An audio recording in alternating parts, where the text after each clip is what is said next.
Kate Mays, welcome to Booktopia. Thank you, John. Or should I say Ruthie May?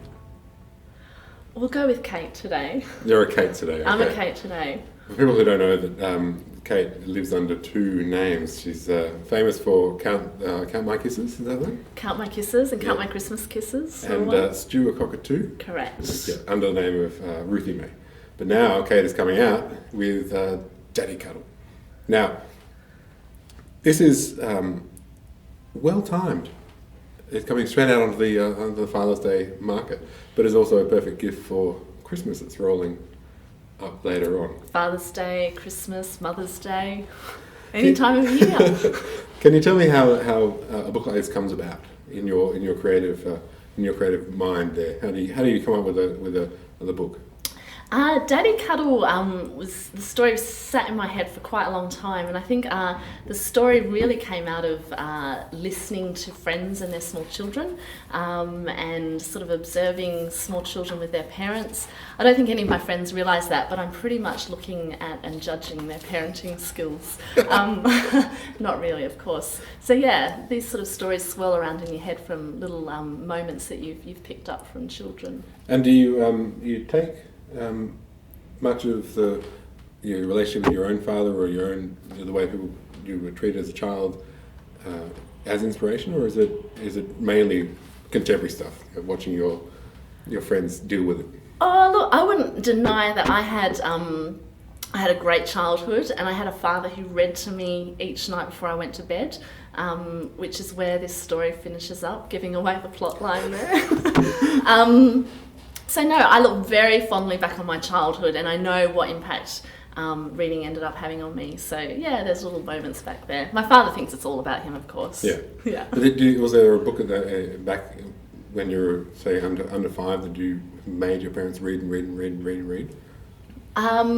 Some of the ones, there was a little golden book that I really, really loved. It was about a little girl who goes to hospital to get her tonsils out. So probably not the inspiration for this particular picture book. Loved that, had that read over and over. I've still got it.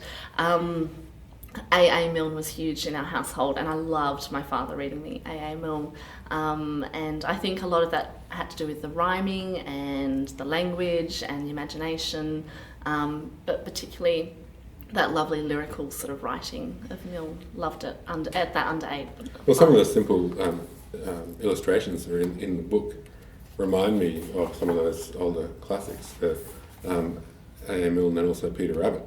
I'm sort of getting just a quick line drawing which accompanies your text. Yeah. Sarah Acton. Sarah Acton, her illustrations are absolutely gorgeous, and sort of got a bit of a tingle down my neck when I first saw the illustrations come through the drafts gorgeous. And the roughs. I think one of the things that I think she's so clever with in her illustrations is just in a few simple lines gets the whole character and the emotion of a particular moment so well. Daddy Snuggle. Yeah, and this is very, very much like Kirk Vonnegut's The Breakfast of Champions, where he enters his own book. You've got your own book in the book. It's very postmodern. It is very postmodern. Is that the right word, John? Yeah, I think so. Postmodern. Yeah, self-referencing. That's very self-referencing, and I think that's what we're really trying to get through to small children of today. Well, it's something for the parents. That's one of the things that parents look for in books, is the sort of that tiny little thread that goes over the top of the child. That's right. With your relationship with the illustrator, how does that actually work? I mean, this is a very modern world, emails flying back and forth. You ever in the same room? How's it work these days?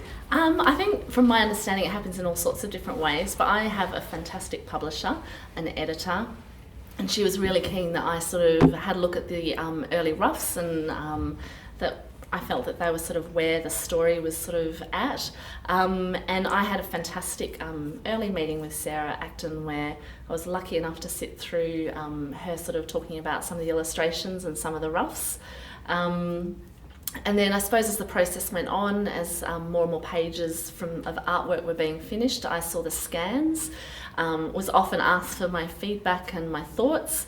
my thoughts were always pretty positive. I think Sarah knows absolutely what she's doing. It was more just to sort of, I think, keep me excited and happy and to see the book moving along. Have you ever had to change your text because you get inspired by the actual illustrations themselves? No, that hasn't happened. Not to date. Yeah. I'll have to start writing some long picture books, I think. When you keep it under the 100-word limit, you sort of, you're keeping it pretty limited there. Yeah, and people often say that it's extraordinarily difficult to, people go, I should just knock off Love Madonna, and people are like, I'll just knock off a couple of kids' books, picture books, because there's hardly any words in it.